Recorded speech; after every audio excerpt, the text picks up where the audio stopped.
You plunge into freezing water.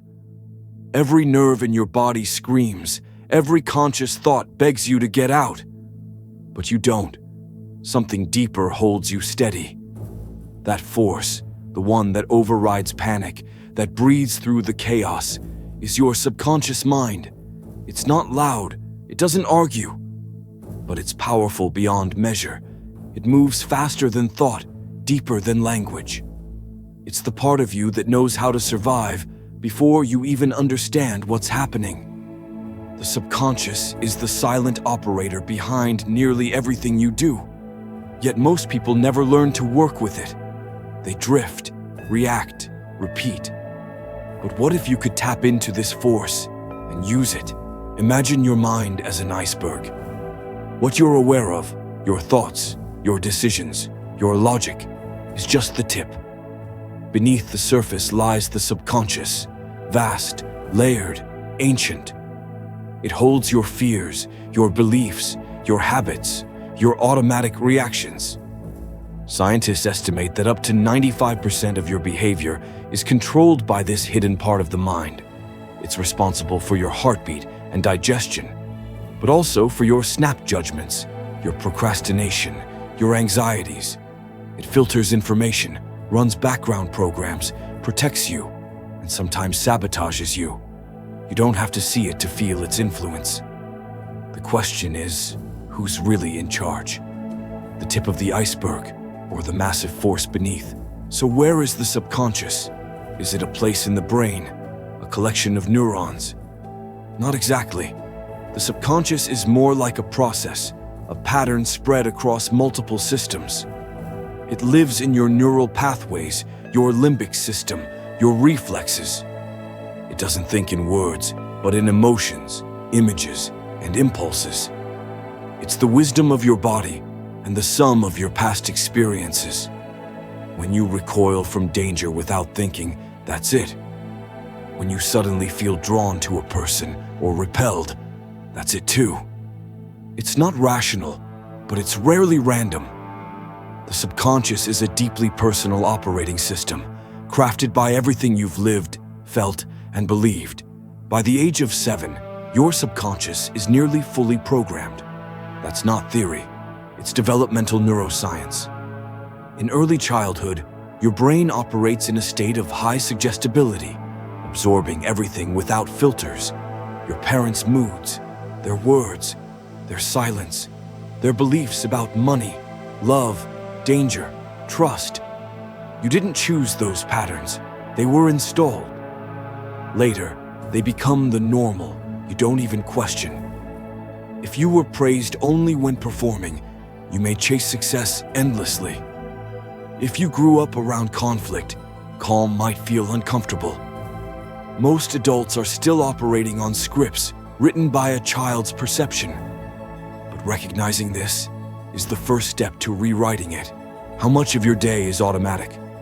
You wake up, check your phone, brush your teeth the same way, drink your coffee, scroll, reply, scroll again. You're not deciding, you're repeating. This is your subconscious in action, efficient, fast, invisible. It runs programs so your conscious mind doesn't have to think about every detail. That's useful. But it also means your days might be on autopilot. If your default patterns are based on stress, fear, or distraction, you're reinforcing them every day. The brain loves familiarity. It chooses the known over the unknown, even when it hurts you. To break a habit, you have to break the script. You have to become conscious of the unconscious. That's where change begins. The subconscious doesn't speak English or any language. It speaks emotion, symbol, pattern. When you feel uneasy around someone without knowing why, your subconscious is remembering something. When you get goosebumps during a song, it's not logic, it's memory and meaning buried deep. Emotion is the bridge between your two minds. And when you ignore how you feel or suppress emotion, you lose access to that bridge. You disconnect from intuition, creativity, instinct. Learning to listen, not to words but to sensation, can reconnect you. It's not always comfortable, but it's always revealing. Repetition is how the subconscious learns, not through logic, but through rhythm, routine, pattern. Every time you say, "I can't," your brain listens. Every time you avoid discomfort, it records that choice. Over time, a path is worn, not by intention, but by inertia. But here's the secret. The same force that creates limitation can create liberation. Repeat, "I can," often enough, and belief follows. Choose differently, even when it's hard, and a new script begins to form. Your subconscious is loyal to what you practice. Practice wisely. Dreams are not nonsense. They are the language of the subconscious. Abstract, symbolic, strange, but meaningful. A snake might represent fear, a locked door, repressed trauma. A flying dream, the desire for freedom. Dreams bypass the logic filter. They show you what your subconscious is processing, what you're not yet ready to face in waking life. When you pay attention to your dreams, you start decoding your own mind. You see patterns, warnings, longings. You reconnect with parts of yourself you thought were gone. Keep a dream journal. Read between the lines. You'll be amazed at what you find. Fear often looks irrational, but it's not. It's protective. Your subconscious isn't trying to ruin your life. It's trying to keep you safe. The problem, its definition of safety is outdated. If you were ridiculed as a child, it marks speaking up as dangerous. If you failed once, it warns you never to try again. These fears aren't based on now. They're echoes from then. The key isn't to kill fear. It's to update the program. Show your subconscious that it's safe now, that the danger has passed, that you are no longer that frightened child. Why do we sabotage ourselves? Why do we ruin the very things we want most? It's not stupidity. It's programming. Your subconscious holds beliefs like, "I don't deserve success. If I stand out, I'll be rejected. If I try and fail, I'll be humiliated." So it protects you by making you quit, delay, destroy, all in the name of safety. It's tragic, but it's reversible. You must bring those hidden beliefs to the surface. Speak them out loud, question them, replace them. Self-sabotage is not a flaw in your willpower. It's an outdated script, and you can rewrite it. Your subconscious doesn't know the difference between imagination and reality. When you visualize something vividly, your body, your neurons, your emotional systems react as if it's happening. That's why athletes rehearse mentally before competing. It creates muscle memory, even without movement. But this works beyond sports. Imagine speaking confidently, succeeding, healing. Your subconscious begins to accept it as truth. This is the basis of neuroplasticity. What you fire, you wire. Repeated visualization reshapes the brain.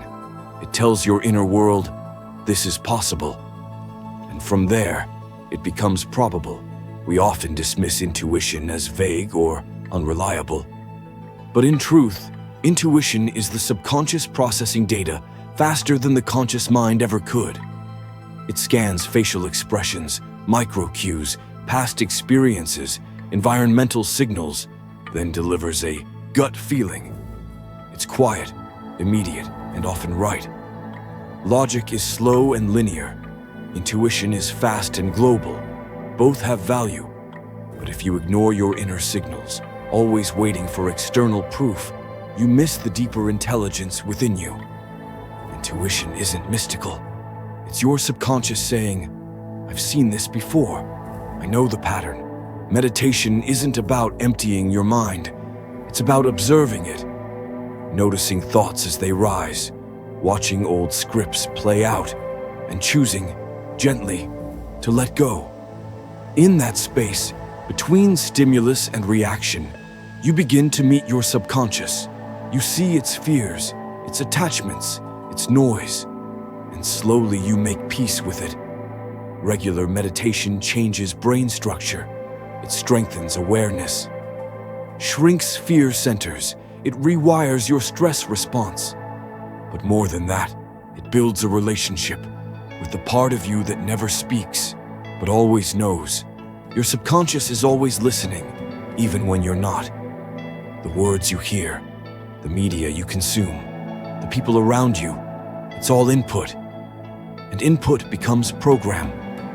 If you feed your mind chaos, fear, anger, you train it to expect danger. If you surround yourself with beauty, growth, peace, you teach it safety. Your environment is either reinforcing your trauma or rewriting it. Choose carefully. You don't have to cut everything out, but you do have to become conscious of what you allow in, because your subconscious doesn't forget. The subconscious loves symbols, ritual, repetition. That's why cultures create ceremonies, altars, gestures. These aren't just tradition, they're ways of speaking to the deeper mind. Lighting a candle when you begin work, saying a mantra when you feel fear, carrying a stone as a reminder. These things aren't magic, but they become anchors, touch points, triggers for meaning. When you attach intention to action, your subconscious responds. Because it doesn't need paragraphs, it needs pattern, symbol, energy. Learn to use ritual not as superstition, but as language. Carl Jung spoke of a collective unconscious, a layer of the subconscious shared by all humanity. Archetypes, myths, patterns that emerge in every culture. Why do hero stories feel familiar across continents? Why do we all dream of falling, flying, being chased? The subconscious isn't just personal, it's tribal, ancestral. It remembers things your conscious mind never lived. And that explains the strange pull of certain ideas, stories, emotions. We are individuals, but we are also connected by invisible scripts running through us all. Trauma doesn't just affect memory, it affects muscle, breath, posture. The subconscious stores unprocessed emotion in the body. That's why certain touches, smells, or sounds trigger disproportionate reactions. It's not weakness, it's memory, embodied. Talk therapy helps, but sometimes the words aren't enough. You have to move, breathe, release. Somatic practices like breath work, dance, or tension release exercises speak the body's language. They unlock what's been frozen, and when the body lets go, the mind follows. Beliefs aren't fixed, they're trained. If you were told you're not enough, often enough, you'll believe it. But you can teach your subconscious new beliefs through repetition, through emotion, through ritual. It takes time. The old script will resist. It will whisper, "This is fake." But keep going. Every new belief starts as a seed. The more you feed it, the stronger it grows. And one day it's no longer a line on paper. It's your default truth. You don't see reality. You see your version of it, filtered through subconscious beliefs, emotions, memories. One person sees challenge, another sees threat. Same moment, different lenses. This isn't just philosophy, it's neuroscience. The reticular activating system in your brain filters information based on what you believe is important. If you expect failure, you'll notice signs of it. If you train yourself to expect opportunity, you'll spot it. Change your inner world, and your outer world shifts with it. You are not just a product of your past. You are the architect of your future. Your subconscious will build whatever you instruct it to. Through thoughts, repetition, environment, emotion. But if you don't choose, others will. Algorithms, advertising, childhood echoes, the voices of people who never saw your worth. So start choosing, speak clearly, act boldly, direct your inner world with purpose. Because once you align your subconscious, your life begins to follow. If this video opened a door inside you, Don't walk away. Subscribe to The Infinite Mind for more deep explorations of consciousness, philosophy, and the science of who we really are. Your journey inward has just begun. What is consciousness? Do we live in a simulation? Why do we even exist?